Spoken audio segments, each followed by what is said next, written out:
Cabin Mate 24 hours study hall and work space mobile app download చేసుకుని ఇప్పుడే మీ cabin book చేసుకోండి.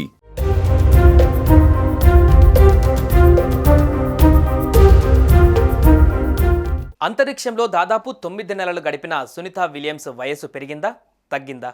అన్ని నెలల పాటు భూమికి దూరంగా ఉన్న సునీతా విలియమ్స్ ఆరోగ్యం ఇప్పుడు ఎలా ఉంది? సునీతా విలియమ్స్ భూమి మీదకి వచ్చిన బయట ప్రపంచానికి ఎందుకు కనిపించడం లేదు? సునీతా విలియమ్స్ రూపంలో ఎలాంటి మార్పులు వచ్చాయి?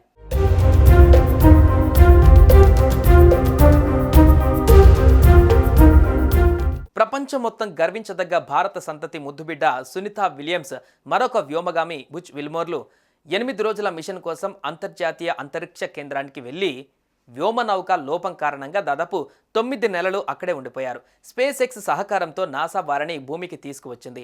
సునీతా విలియమ్స్ తన 3వ అంతరిక్ష ప్రయాణంలో 286 రోజులు అంతరిక్షంలో గడిపి 2 స్పేస్ వాక్లు చేసి అనేక రికార్డులు సృష్టించారు. సునీతా విలియమ్స్ 4576 సార్లు భూమి చుట్టూ తిరిగారు. 12,13,47,491 మైళ్ళు ప్రయాణించినట్లుగా నాసా తెలిపింది. అంటే దాదాపు 20 కోట్ల కిలోమీటర్లు. ఈ మిషన్లో భాగంగా సునీత 2 సార్లు స్పేస్ వాక్ చేశారు. అంతర్జాతీయ అంతరిక్ష కేంద్రం బయట 62 గంటల 6 నిమిషాలు స్పేస్ వాక్ చేసి సునీత అద్భుతమైన రికార్డు సృష్టించారు.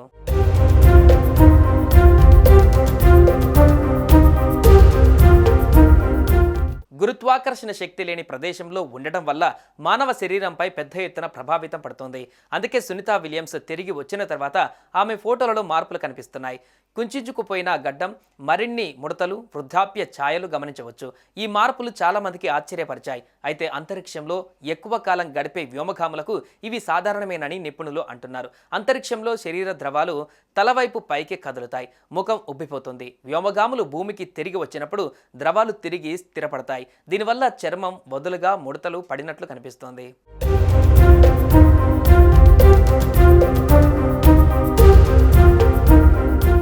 గురుత్వాకర్షణ లేకుండా కండరాలు అంత కష్టపడి పనిచేయవలసిన అవసరం లేదు. దీనివల్ల అవి బలహీనపడతాయి. ముఖంలోని కండరాలు కూడా వదులుగా మారడంతో ముఖం కుంచించుకుపోయినట్లుగా కనిపిస్తోంది. చర్మం వృద్ధాప్యం, అంతరిక్షంలో రేడియేషన్ ఎక్కువగా ఉంటుంది. ఇది చర్మాన్ని దృఢంగా ఉంచే ప్రోటీన్ కొల్లాజెన్ను దెబ్బతీస్తుంది. చర్మం భూమి మీద కంటే వేగంగా పల్చగా మారుతుంది, ముడతలు పడుతుంది.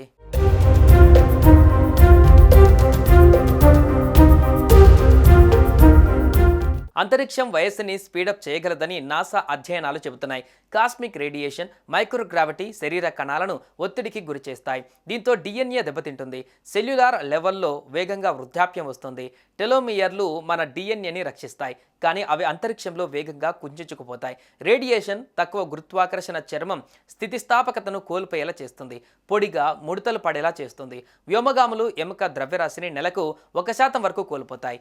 బోలు ఎముకల వ్యాధి ఉన్న వృద్ధుల మాదిరిగానే మార్పులు కనిపిస్తాయి. అంటే సునీతా విలియమ్స్ వయసు సంవత్సరాలలో పెరగదు, కానీ ఆమె శరీరం భూమిపై కంటే వేగంగా వృద్ధాప్య లక్షణాలు కనిపిస్తాయి. ఇతర వ్యోమగాముల పరిస్థితి కూడా ఇదే. 235 రోజులు అంతరిక్షంలో గడిపిన క్రూ 8 టీం కూడా తిరిగి వచ్చిన తర్వాత ఆరోగ్య సమస్యలను ఎదుర్కొంది. ఈ సమస్యలను అధిగమించేందుకు సుదీర్ఘ మిషన్ల తర్వాత వైద్య పరీక్షలు అవసరమని నాసా చెబుతోంది.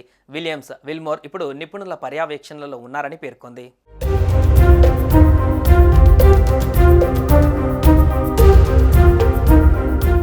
సుమన్ టీవీలో మీ పర్సనల్ అండ్ బిజినెస్ ప్రమోషన్స్ కోసం కింది నెంబర్కి కాంటాక్ట్ చేయండి.